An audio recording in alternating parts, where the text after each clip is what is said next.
আসসালামু আলাইকুম রহমতুল্লাহ বারাকাতুহু। কি অবস্থা, সবাই কেমন আছেন? আশা করি সবাই ভালো আছেন। আর আপনি তো, আমিও ভালো আছি।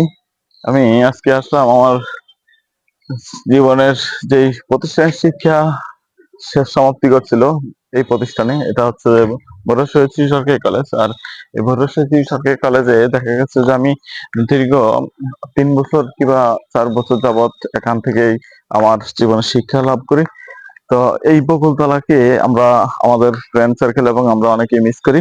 এটা হচ্ছে যে সেই বকুলতলা, যে বকুলতলায় বসে আমরা বিভিন্ন সময় বিভিন্ন ভালো মন্দ বহুত কিছু করে থাকতাম, বিভিন্ন ফাইজলামি করে থাকতাম।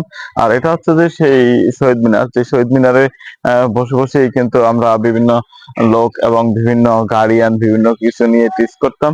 আসলে এই জিনিসগুলোকে অনেক মিস করি। আর আমাদের সাথে থাকা যে সমস্ত বন্ধু ছিল তাদেরকে অনেক মিস করি। তারা এখন দেশ এবং দেশের বাইরে অনেকে অনেক জায়গায় কর্মব্যস্ততার মধ্যেই কিন্তু কাটাচ্ছে।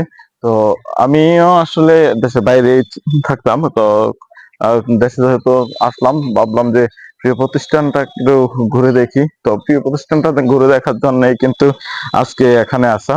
তো নিশ্চয়ই আপনারা যে যেখান থেকে দেখছেন এবং সরকারি কলেজের স্টুডেন্ট যারা আছেন, বড় সরকারি কলেজের স্টুডেন্ট যারা আছেন, সকলেই ভিডিওটা শেয়ার করবেন। শেয়ারের মাধ্যমে কিন্তু বড় স্মৃতি সরকারি কলেজ প্রতিষ্ঠান প্রতিষ্ঠিত হতে এই পর্যন্ত যত আহ, যত স্টুডেন্ট আছে, প্রাক্তন এবং বর্তমান, সবাইকে এই ভিডিওটা দেখার সুযোগ করে দিবেন। সবাইকে আবার জানাচ্ছি শুভকামনা রইল সবার জন্য। আল্লাহ হাফেজ।